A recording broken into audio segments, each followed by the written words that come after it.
Well, we're gonna go for it. Yeah. So, I'm doing some checking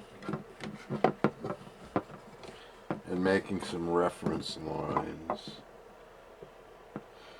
Uh, Alignment this way is essential.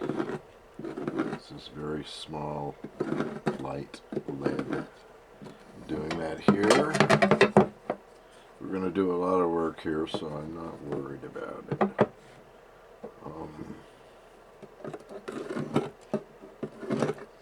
Why am I doing this?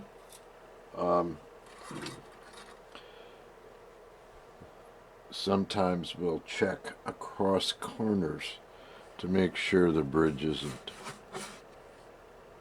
tilted. That won't work. Well, it'll work a little bit. Anyway, it doesn't work so well if the neck was put on a little crooked. So what I'm seeing here when I project these is the neck indeed was put on a little crooked. It's about 1/8 of an inch off. In other words, here's the bridge pin holes, and this one is touching the line, and over here there's almost 1/4 of an inch of the same line away from the pin. Well, these holes should be centered between these two lines. Well, we're going to have to re-drill the holes, obviously, and we probably would anyway because the new bridge is not nearly what it should be to fit. So that's one thing out of the way. We're going to also use the special StewMac high-tech neck alignment gauge later in the process. And for this kind of work, I should be using a black one, but this is the next step when we project the actual string trajectory, or where's the string going to line up on these bridge pin holes? Well, right now, that one's got a very excessive margin, and this one is off the fretboard. If we go with the original holes, we're not going to do that. But we're going to need to keep doing that in order to know where the thing goes this way.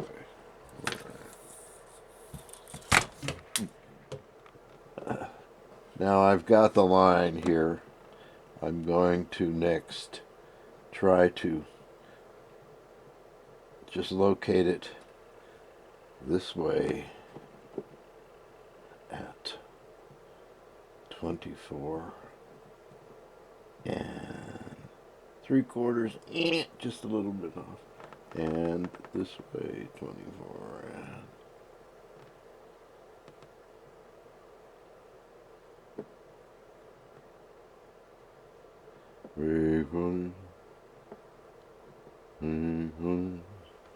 so that's where it is. I'm going to put some tape on here. We're going to define the footprint of this new bridge and then flatten the area. Right now it's a little off. It needs to back here in the high E string slot, and I'm going to put this over the center of the bridge pin hole, and we've got a decent margin, nearly 1/8 of an inch. Let's check this side. And we've got a decent margin, nearly 1/8 of an inch. So it's very close to where we want it.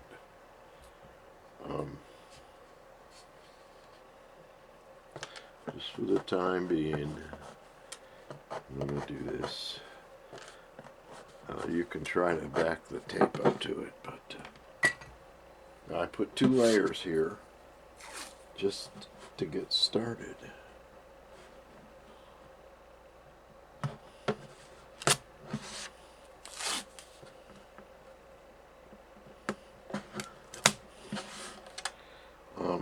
Trying to outline this is going to be a little trickier with tape, but anyway, we'll use our luthier's magic powers.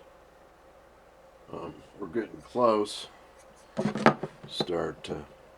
I need to define the area that's going to get lowered so that we can continue to more precisely locate this sucker. All right, one more time with the precision neck alignment gauge. I paid $50 for this thing from that big parts company. That margin is just a little, it could be a little wider. This margin is a little too much. We're gonna go that way. About that much.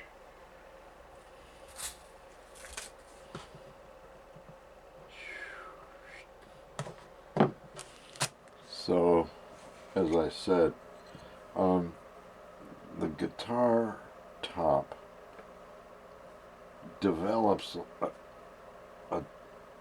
dip towards the front and a raise here, primarily because it's ladder braced. It was originally braced this way, and they sound that way too. Anyway, it's been rebraced with an X, but the warpage is still here. Also, the plugs for the bridge pins are sticking up some, and there was a crack, a major crack here, a smaller crack, and a smaller crack, and when this crack was re-glued, it wasn't very level. So, my tool, I'm going to start, this is a fairly rough grit, and we're just trying to, I'm going to do whatever it is I need to do with whatever stuff I have. I'll use a bigger chunk. Anyway, we're going to level this, and then we'll get to the final schmeimal by, see, I've outlined the profile of the bridge, and we will end up scraping the finish off the area where the glue goes, and we'll also be attempting to use this to help level the surface. So this is my general technique.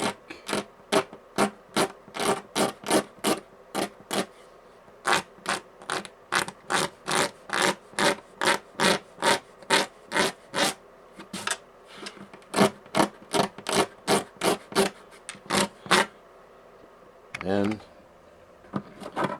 here's the tool. It's again the same kind of sandpaper. It's like from a belt sander probably, glued to a piece of wood, and it's the bomb for this.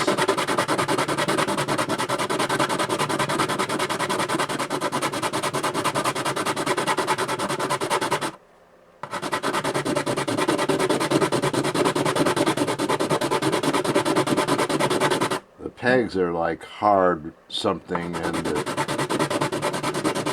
they don't sand as easy as the rest, but the thing is flattened, so you can see that the pinholes are starting to become more well defined.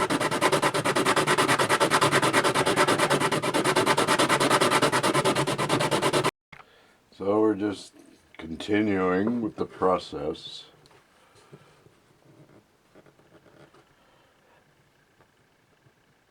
Check this out.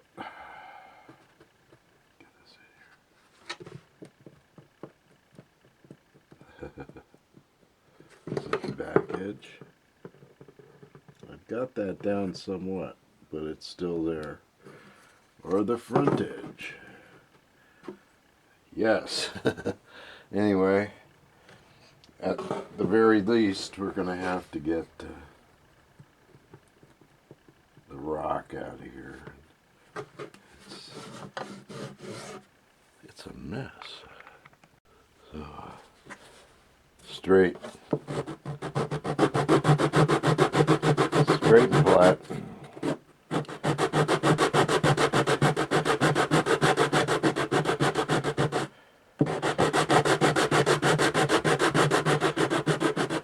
Stay the cars, stay the cars. So, those are go bars. They're stuck up there. There's 3 of them. One's hard to see, but there it is. It's got a bigger bow than some, and it's, anyway. Yeah. We're pushing down on it, and it's going to have to cure for a day. Doesn't matter what the glue is. It should cure for a day. That surface under there wasn't ideal, so we want bond strength, and it develops in a 24-hour or more period. So while it's on there, while it's curing, I'm going to try to blend in this where it was pulled back further than it used to be, and try to kind of blend it in general. It's kind of funky right now. We'll do it. So it's the next day, and we're started with a new bone blank, and now we're fitting it to the slot.